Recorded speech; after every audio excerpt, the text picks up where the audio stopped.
Chapter 13. The Gala of Masks. The rooftop gala shimmered atop Atlanta's skyline, a glittering crown of amber lights and champagne flutes that clinked like a chorus of secrets.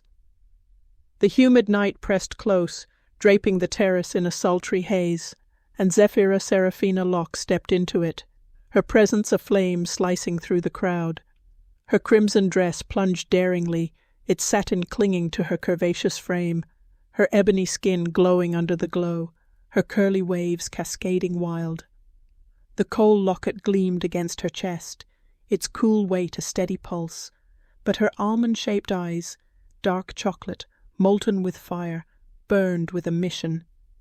At 28, her throne was under siege, Elena's exhibit, the stalker's lace, and tonight she'd reclaim it or break trying.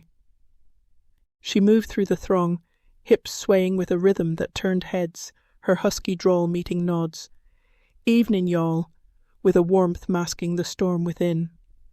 Diana's camera hung at home, her sister safe with Liam and Maya, but Marcus's threat, "Make you pay," and the stalker's note gnawed at her, a splinter she couldn't pull. The gala was her stage, a chance to salvage her name after the double exposure, and she scanned the crowd. Photographers, clients, rivals, her crimson lips set in a half-smile, her poise a shield. Then Eleanor Whittaker emerged, her icy beauty ablaze through the haze, platinum hair swept high, her green eyes glinting like shards of glass. She wore a silver gown, its cut sharp and unforgiving, and her voice purred, venom laced with honey. "Zephyra, darling, you're radiant, despite everything." Her hand lingered on Zephyra's arm, a touch too long, too warm, and Zephyra's pulse spiked, her drawl low and lethal. "Cut the act, Elena. Your name was on that list. Those prints are yours." Elena's smirk widened, coy and cutting. "Proof, sweetheart? I'd never stoop so low."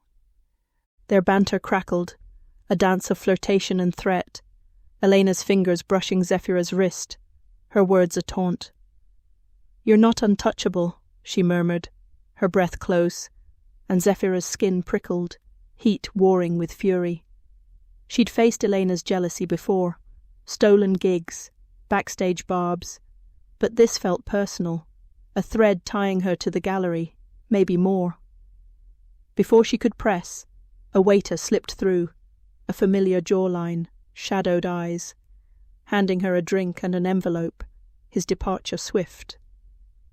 Her fingers tore it open, and photos spilled out. Her laughing with Maya in the park, sleeping in Liam's studio, moments stolen from her life. Her breath caught, a vice clamping her chest, and the coal locket thudded, heavier now, a pendulum ticking between rage and dread.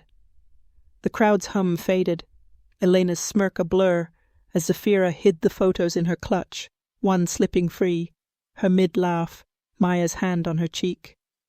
"Someone's always watching," Elena purred, her gaze flicking to the clutch, and Zephyra's eyes flashed, her voice a snarl. "You're in this, aren't you?" Elena laughed, light and cruel. "Paranoid suits you, darling," she said, drifting back into the throng, leaving Zephyra trembling, the photos a weight she couldn't shake.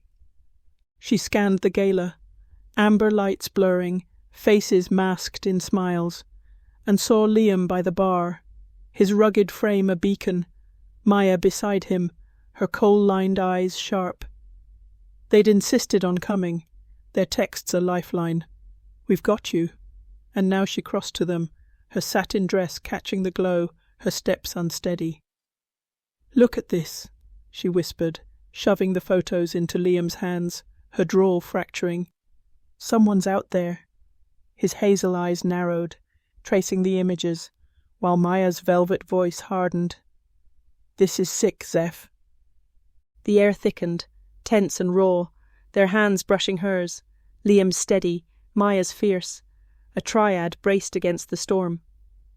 A waiter passed again, his jawline too familiar, too fleeting, and Zephyra's neck prickled, the stalker's shadow weaving closer.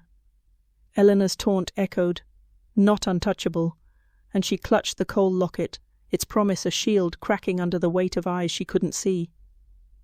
At 28, she'd fought for her narrative, but now it slipped, a queen cornered by masks, her fight bleeding into the night.